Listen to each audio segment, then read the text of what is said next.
Welcome to Level Up Tribes.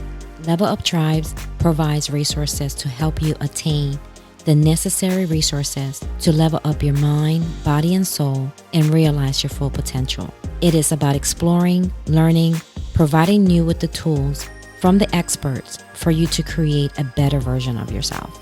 I am your host, Agnes Goodwine, and welcome, Tribes.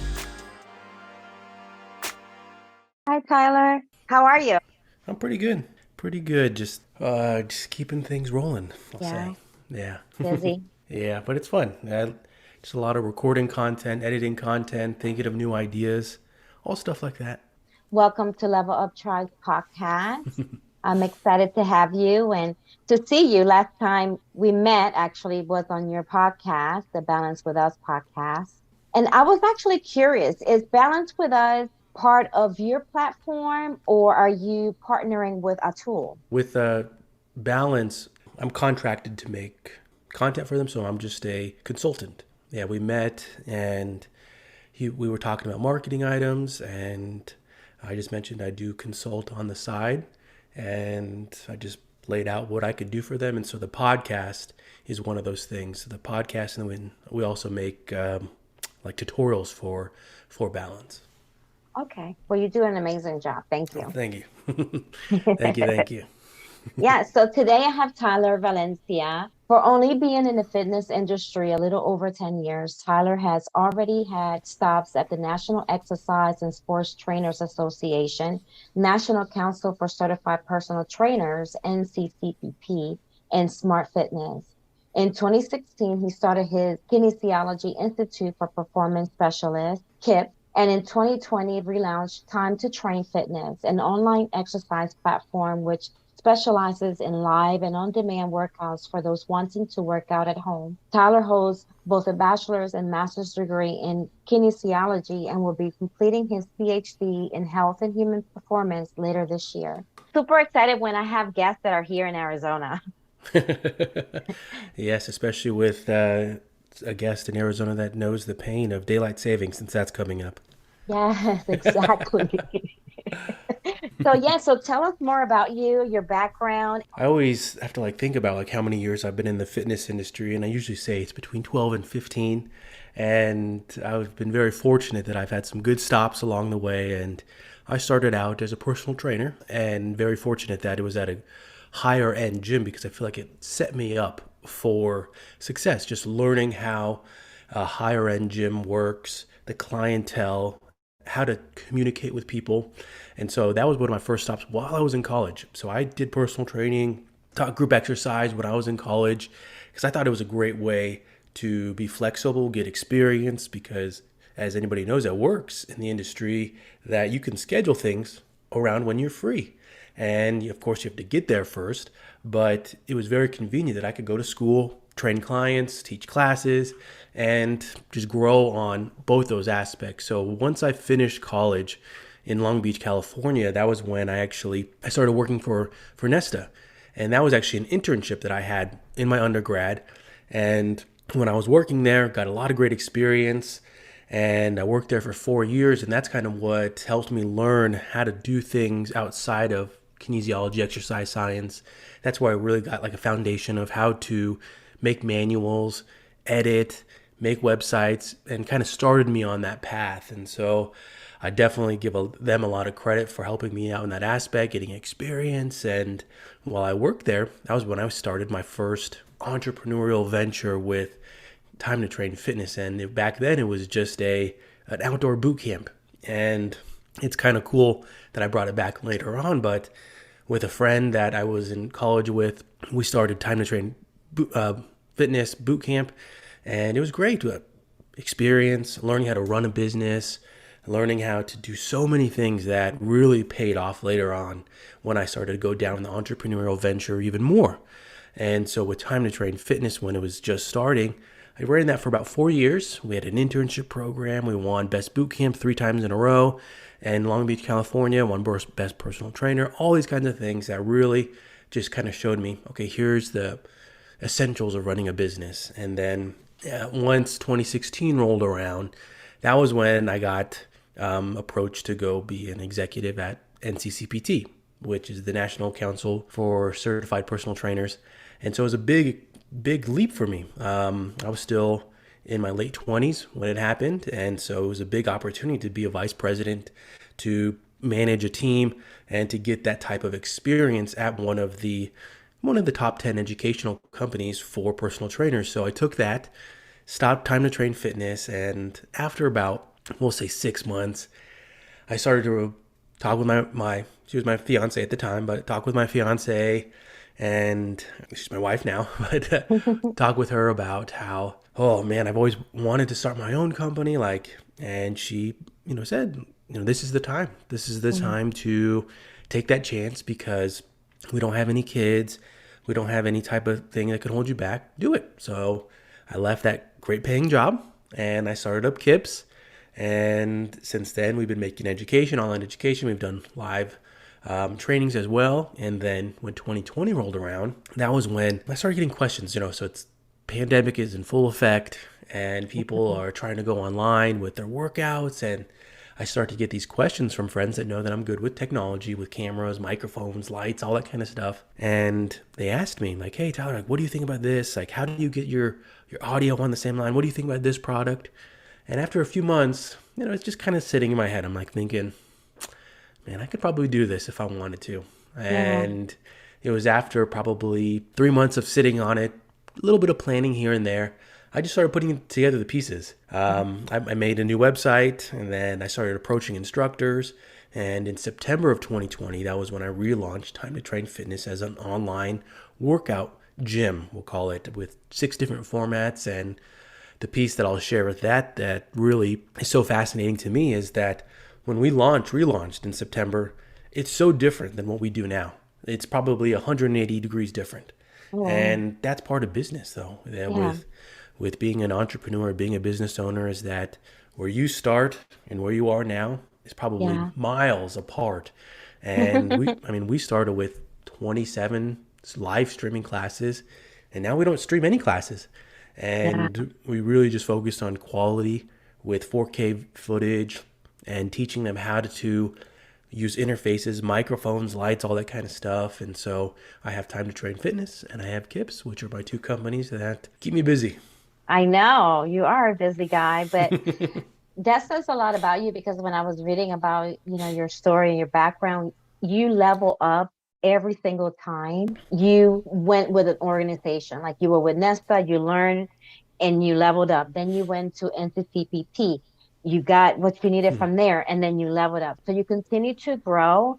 And so I wanted to ask you about your mindset. Like, what is that drive and your why of why you keep pushing forward with these great big ideas? Yeah, that's an interesting one. And I feel like I had to write something up for an article that was on me. And it's always so weird for me still when I see myself in like a magazine, because I still think of myself as just me. And that was like one of the questions about growing with entrepreneurship and with leveling up and with continuing to grow. My mindset, though, with leveling up and trying to grow, I think it's almost from a place of wanting to learn more, that I want to learn more. I have that mindset that I don't really think I'm an expert in any field, to be honest.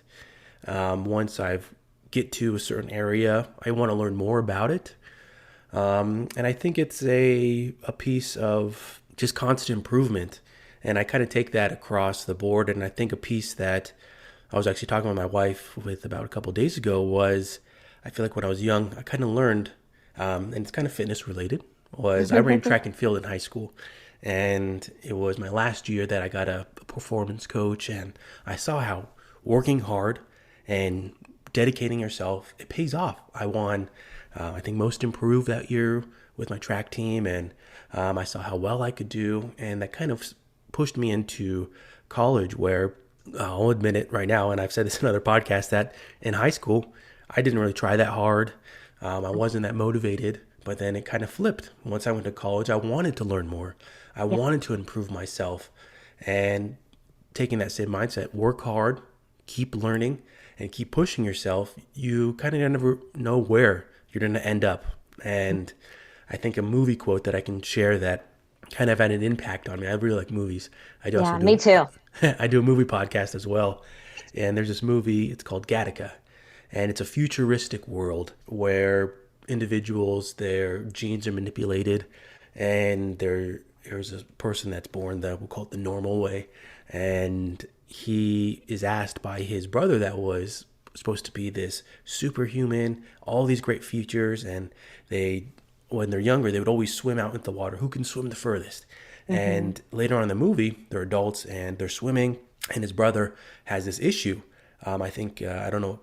I'm trying to remember if it was a heart issue or what it was, but he asks the main character is Ethan Hawke, like, how did you do it all this time? How did you become a scientist? I think it's not NASA, but it's something like that. A space scientist, like a top job. How did you do it all this time? And he says, I never left anything for the way back. Like, he was always pushing forward.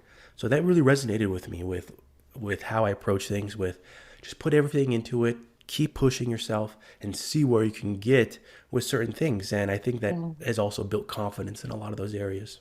So you have no fear in stepping out of your comfort zone. That's what I hear. Oh, I can't say it's no fear. Of course I have those. It's just, I think I replace fear with what are the steps that I have to do to get to whatever goal it is. When a project or something big happens, or you need to accomplish something that's going to take a lot of time, I generally, instead of thinking, oh, this isn't I can't believe I'm going to have to do this. This is going to take a long time, or well, how do I even do it? My mind starts racing to, okay, what are those steps? How do I get there? Where do I go? Okay, let's just start. Let's just start on that path. And I think that comes from the confidence has come from just having to do that in the past, having to build websites, having to learn social media marketing, having to learn cameras, lights, all that kind of stuff. So I think that's Yeah. all kind of built in, plays a factor in it. Oh, I love that so much. I wanted to go back. Can you explain what kinesiology? What is that? Like, for those that have never heard that modality. Well, it's a term of just like exercise science. It's a more popular term. Like in the past, exercise science was the big word, or fitness, and so kinesiology is generally the term they use at universities. And so it's just the study of the body and how it works. And you chose that modality. Why? In school, I chose it because I think I was influenced at a young age. I was somebody teen that always got injured, sadly. I mean, I've broken both my ankles. I've broken my hip, which is crazy to say. God. And so I've had to do physical therapy, all that kind of stuff. And so when I was younger, it kind of had the same thing. I always asked questions. And so when I was doing physical therapy, I always asked, like, oh, wait, why do you do this? What does that do? And so it really kind of influenced me once I was getting to that point where, okay, I got to make a decision. And I'll admit it right now, like, I didn't start on that path. I actually was a business major when I started. I did all my undergrad, like at the beginning, first 2 years, for business. I even got into schools for business. And then I just decided that I don't want to do that anymore. I'm not really passionate about that. And so I was in community college. I did another year, but then I got all my prereqs done. And then I started down that path of kinesiology, fitness, and all that kind of good stuff. Awesome. What brought you to Arizona? I'm going to be It's all up okay. in your business. It's a good question. More opportunity is what I always say when people ask me that. Yeah. Opportunity for myself and my wife, that before this, we were living in Southern California. We love California. I love California. That's why I asked the question. Why would you move to Arizona? Yeah, we love it. And before we moved out here, we were living in a less than 1,000 square foot condo.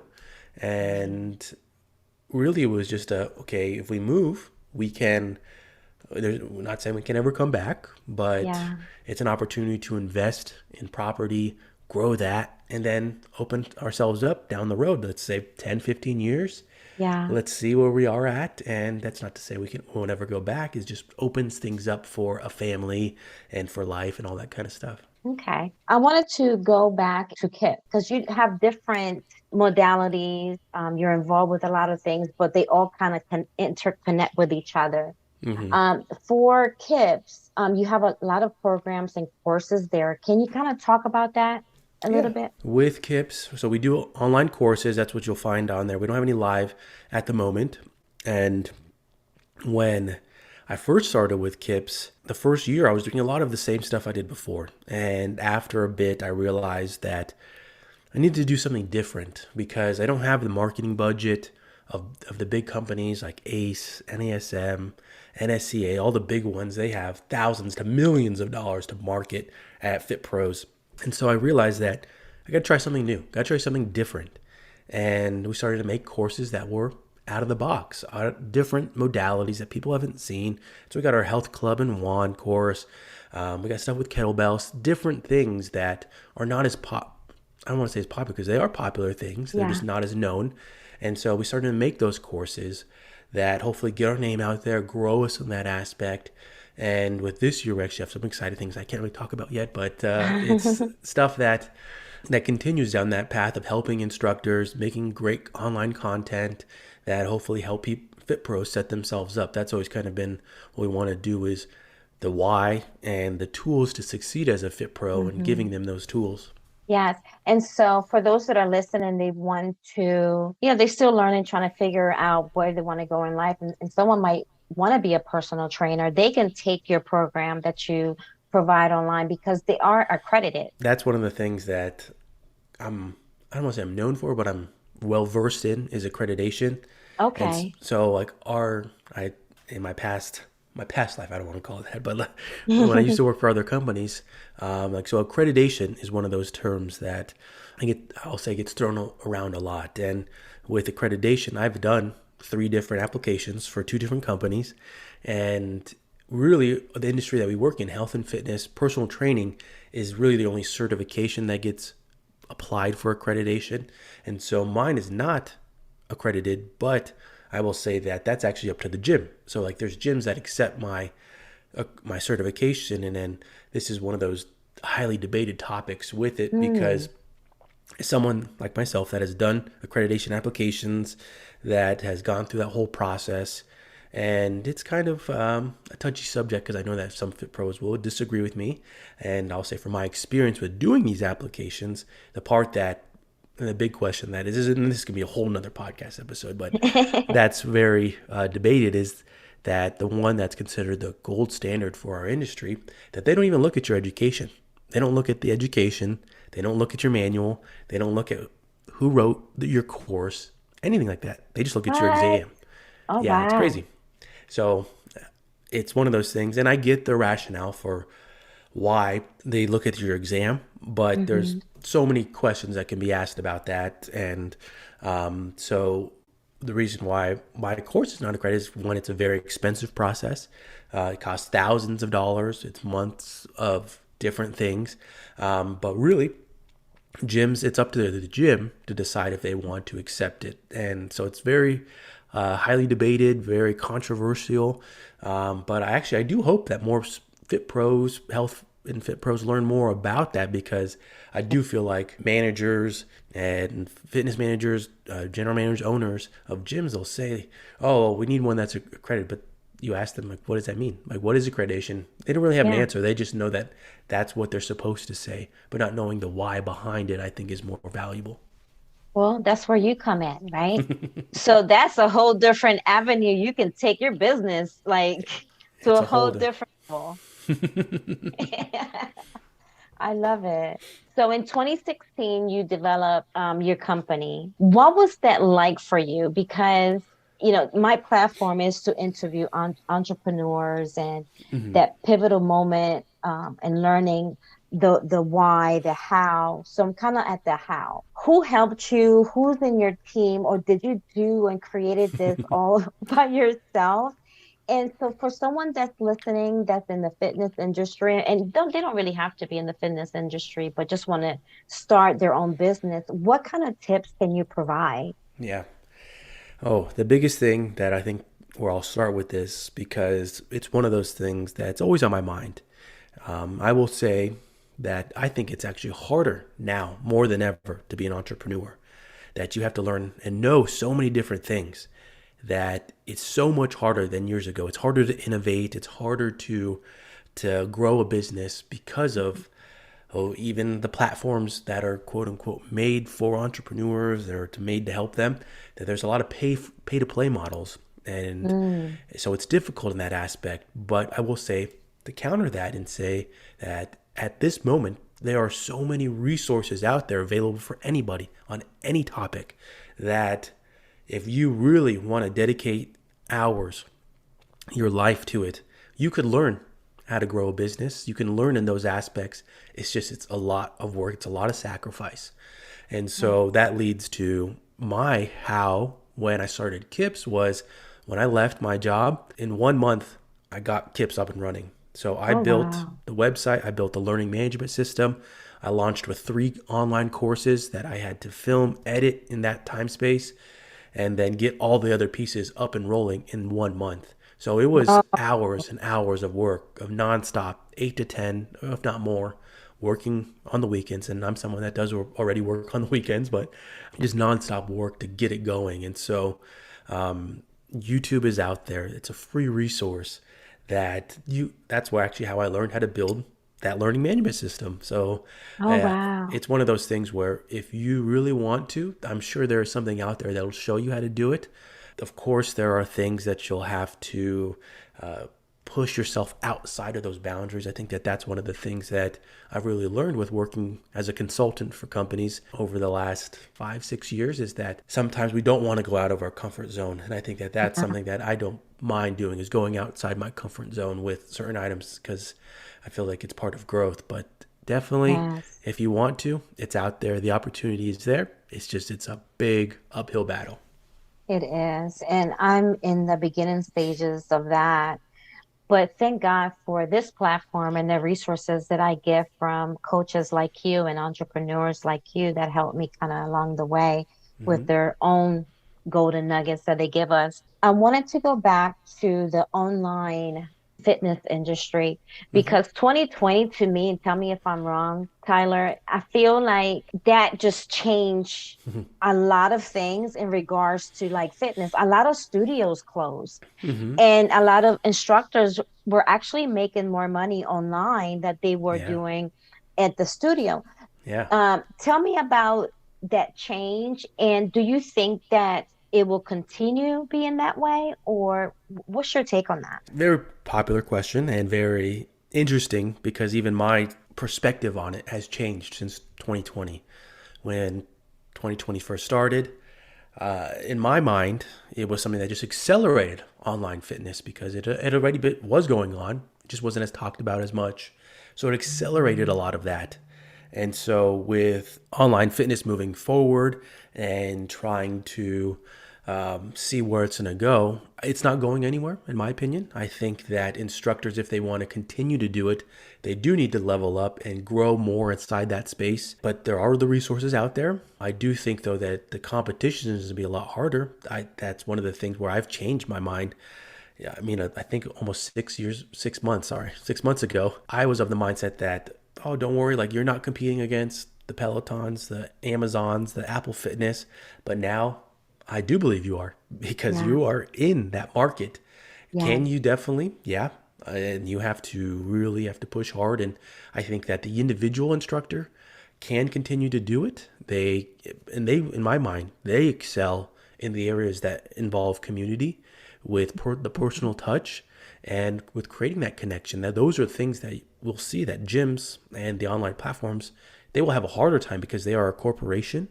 And so the Fit Pro that wants to do online instruction, wants to get into that space, definitely do it, but take the time to make it professional. Don't just throw something up and think, oh, well, I gave it a shot and it didn't work. That I've seen that so many times, yeah. but you got to really put your focus on it. Do you have a studio? Oh, I've never had a studio. I've never had a desire to have like a in-person business. That's one of Yeah. those things that I've joked about before that I've never owned a gym. I've never wanted to. And Oh, the joke that I usually tell is that that's a small little fib. There was like a 1 month period when I did have my in-person boot camp where I looked at a space. It yeah. was just an opportunity that popped up, but I never went through with it. I've never wanted to go into that. Wow. Why? Why? To be It's honest, just not. there's a lot of pieces that I really feel are so hard for people. And so I've never wanted to put my hat in that ring. The competition is a lot stiffer, in my Yeah. opinion. You can, if you open an in-person gym, just think about how many, there's something, the best way, let me go back. With an in-person gym, anybody can open one. And even though you Hmm. might have the education, the background, the experience, and you might be a really good instructor, there's going to be competition out there, and that could be in any industry from somebody that doesn't Yeah. have any of those things, but they might have more money to market against you. They might have all these different pieces. So that's just owning an in-person studio. There's that extra, I'll say, risk. Even though we talked about risk earlier, there's that extra risk because of you have to pay your rent, you have to pay all those extra bills with it. So I've never really had that desire. What do you do in regards to marketing? What's the best way to market your online platform? Is it through social media, or what tips can you give us for those Oh, that are trying to pivot online training? oh, that's a big one. And the answer that people probably don't want to hear, it's all of them. It's all, it's everything. It's really everything. It's finding a strategy. That's what I really work with whenever I consult for a company, and with my two companies is I really focus on a content driven strategy that we Mm, develop content and then that spreads across social media platforms. But that's not to say it stops there. It has to do with our website, our blog, our YouTube channel, how we write things, how it all goes together for that big popular term SEO with our newsletter. That's why I yes, say when it's everything, it's everything. There's so many pieces that goes into it. It's just you got to start. You have to start. You have to do all of them, and you have to do them all consistently well. And so finding a strategy is probably the best tip that I can give somebody is that find a strategy that helps make it simpler for your life.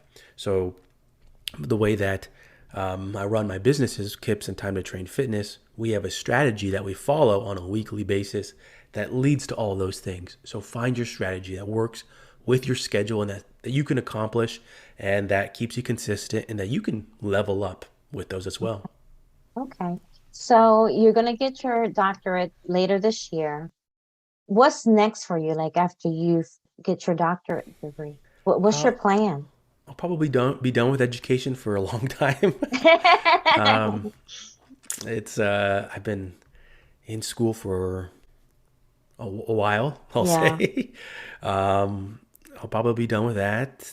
It's one of those things where it's really an accomplishment for my family. I say now that my PhD is really dedicated to my wife, the Oh. sacrifices that she's made for both of us. That Mhm. it's a lot of work to do, but I really to be the first one in my family, my immediate family, to have a PhD, that'll be big. But That's I'll probably be done awesome. with education in school for a Yeah. while. So what's next for you? With Time to Train, with KIPS, it's really just continuing on that path. We are with Time to Train Fitness. We really actually are. We'll call it. I say we're in a marathon right now. One of the things that we focused on last year is our YouTube channel, and we are in that marathon of getting it monetized. We're almost there. I think Good. a marathon is 26.2 miles. We're like at mile 21, 22 at this moment. Oh, awesome. And so like that's going to be a big milestone for us because I mean we've been pushing at it and putting more emphasis on it. And so the way that I talk about Time to Train Fitness is that I'm trying to create something that's not going to be affected by the state of the world. That Yeah. if shutdowns happen, if quarantines happen, or if gyms are open, gyms are closed, that we have Time to Train Fitness that's not going to be affected. That because we Yes. have different revenue streams already in place. So getting that YouTube channel monetized is really big for us so that we can just keep pushing along and grow in that aspect. Time to Fitness. What is that membership like for those that want to join? Yeah, we have month to month memberships. We have 6 months. We have 1 year memberships. Our month to month is around $21, but that gives you all access to all of our stuff. So you might ask, oh, okay, well, you have your stuff on YouTube. On our YouTube channel, we have about a quarter of our content. On our membership platform, We have over 500 Oh, workouts available on there in bar, indoor cycling, yoga, strength training, HIIT classes, all on there. You get access to everything, including our kids' workouts as well. On our YouTube channel is where we have just about 25% of that. what's the website? It's time, the number two, train dot fitness. And how many instructors do you work with? Right now we have about 5 instructors nationwide, Hmm. but that number does go up, goes down. Two of my instructors are on maternity leave. That's why I say we're only at 5 right now. That's awesome. And you created all this. I did. That's amazing work, Tyler. I love it. I'm on there now. I'm checking it out. Amazing, amazing, amazing.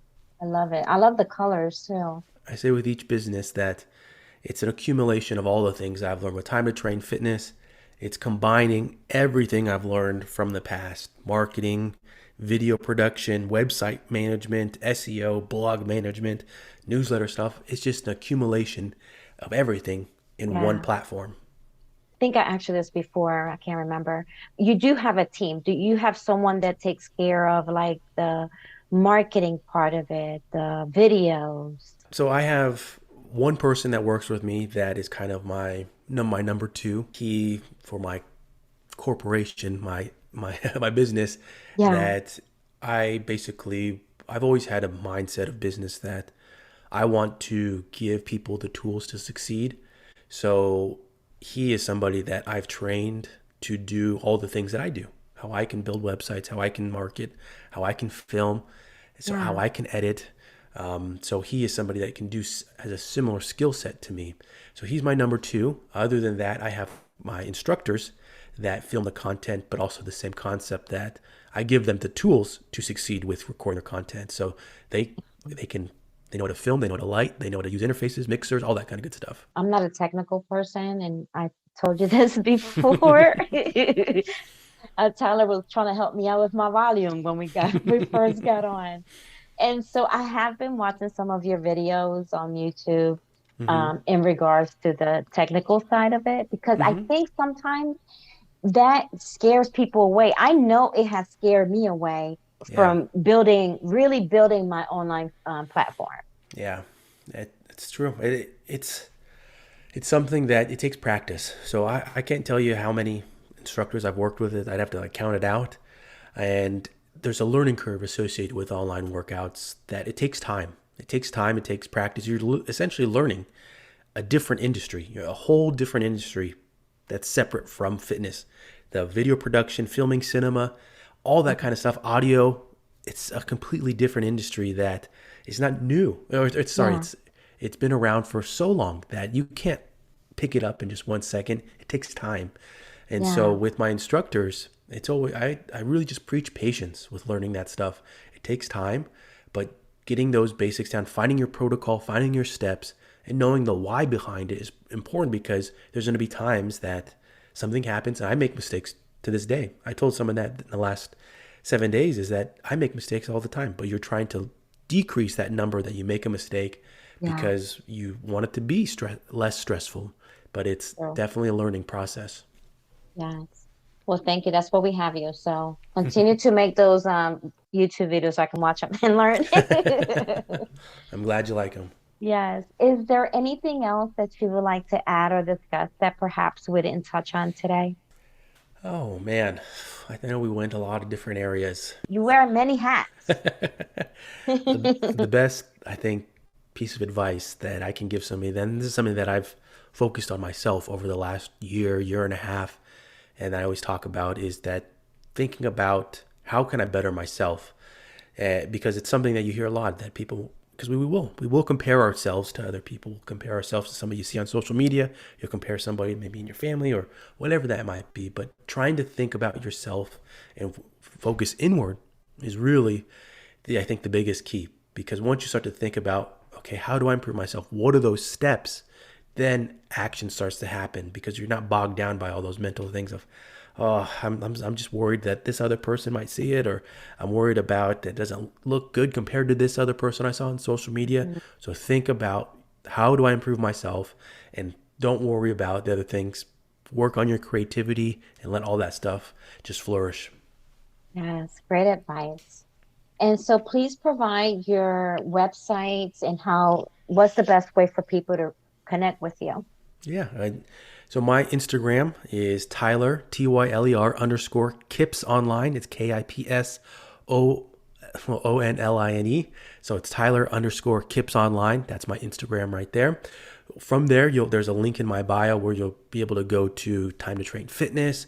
You'll be able to go to Kips Online. Be able to go to our YouTube channel and all the other podcasts that I run. So that would probably be the best, is go to my Instagram, go to that link, and you'll be able to see all the things that I do, including my movie podcast and my podcast with Kips as well. Yes. What's your movie podcast? It's the Movie Buffs podcast. Love it. What kind of movies are you in? Ooh, Sci-fi? I watch a lot. I watch a lot of movies. I can't even say it's one thing because I'm a Yeah. fan of cinema, how things are made, and I think it does kind of go into like what I do as well with editing and cameras and all that kind of Yes. stuff. It's always inspiration to learn more. Yes. Well, thank you for spending the last hour with me, and I learned so much about you. And I love both websites. Kips Online Thank you. has a lot of resources. I actually was reading about the 5 tips for shooting a headshot with your smartphone Ah, before we logged on today, and as well as the Time to Train Fitness. So please check out Tyler and support this young man. thank He's you. going to do great things here in Arizona. I appreciate that. Thank you for listening. Please visit the website at www.leveluptribes.com, and please subscribe to the podcast and share with your family and friends. Be sure to tune in to our next episode. Catch you all next time, my beloved tribes.